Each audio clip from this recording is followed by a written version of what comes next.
మత్తయి గారు రాసిన సువార్తలో 5వ అధ్యాయం 9వ వాక్యంలో ఈ మాట రాశారు. నేను చదువుతున్నాను, మీరు కూడా బైబిల్ ఉన్నవారు తెరిచి చూడండి.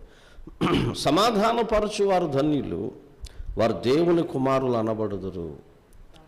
అంటే దేవుని పిల్లలు ఎవరు అంటే సమాధానపరచువారు. ఇవాళ సమాధానపరిచే వాళ్ళు ఉన్నారా? పరుస్తున్నారా? ఒకవేళ మీ ఇంట్లో అత్త కోడలకి మధ్య ఏదో తగు వచ్చింది, గొడవ వచ్చింది, ఏదో అనుకున్నారు, వాళ్ళిద్దరినీ సమాధానపరచువారు ఉన్నారా? లేదా దైవజనుడికి విశ్వాసికి మధ్య ఏదో గొడవ వచ్చింది, దైవజనుడికి విశ్వాసికి మధ్య ఏదో తగు వచ్చింది, లేదా గొడవ వచ్చింది, ఏదో అనుకున్నారు, దైవజనుడితో విశ్వాసిని సమాధానపరిచేవారు ఉన్నారా?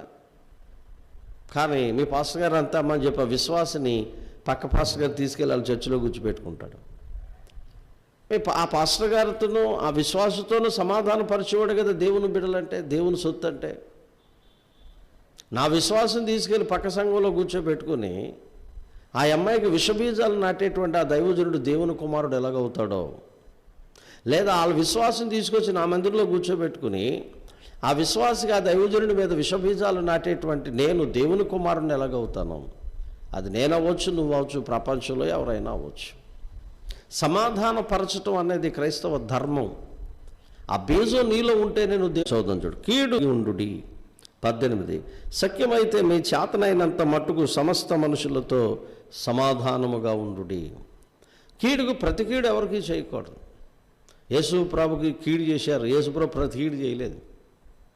గడ్డం పట్టుకుని లాగారు, ఉమ్మూసారు, మొల కిరీటం పెట్టారు, గుద్దారు. యూదులు రాజానికి జయమని అరిచారు, పక్కలో పొడిచారు. యేసుప్రభు అన్న మొదటి మాట్లాడి తెలుసా? వీరేం చేయుచున్నారో వీరికి తెలియదు గనక వీరిని క్షమించయ్యా అన్నాడు. మీరు ఏం చేస్తున్నారు వీళ్ళకి అర్థం అవట్లే. ఆత్మ ఉందని అర్థం, నీలో చీకటాత్మ ఉందని అర్థం. పగ తీర్చుకుంటున్నావు అంటే నీలో పగ తీర్చుకునే దెయ్యం ఉందని అర్థం. కీడుకు ప్రతి కీడు ఎవ్వరికీ చేయొద్దు. ఆ వ్యక్తిని కీడు చేశాడా, నువ్వు ప్రతి కీడు చేయకు. మానవునికి ఏది అసాధ్యమైంది కాదు, కానీ నీలో క్రీస్తు సమాధాన పుత్రుడైన క్రీస్తు నీలో ఉంటే నువ్వు ఎవ్వరికీ కీడు చేయవు. క్రైస్తవుడు ఎవరికి కీడు చేయడు. కీడు అనుభవిస్తాడు తప్ప కీడు చేయడు. కీడును అనుభవించేవాడుగా ఉంటాడు. కీడుకు ప్రతి కీడు చేయక వారిని దీవించండి అన్నాడు. సహోదరులారా, మీరు ప్రతి కీడు చేస్తున్నారా? పగ తీర్చుకుంటున్నారా?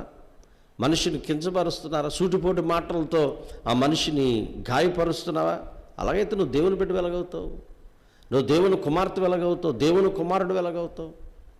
అంటే నేను క్రైస్తవుని అని ఒక భ్రమలో బ్రతుకుతున్నాను. నేను కూడా క్రైస్తవునే, నాకు కూడా ప్రభు తెలుసు. నేను కూడా పరలోకం వెళ్తాను, నాకు కూడా ప్రభు తెలుసు అని ఒక భ్రమ.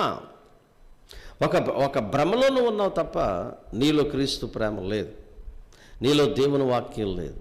అంటే ఇక్కడ రాయబడిన మాట ఏంటంటే కీడుకు ప్రతి కీడు చెయ్యవద్దు, వద్దు అంటున్నాడు ఆయన. చెయ్యొద్దు.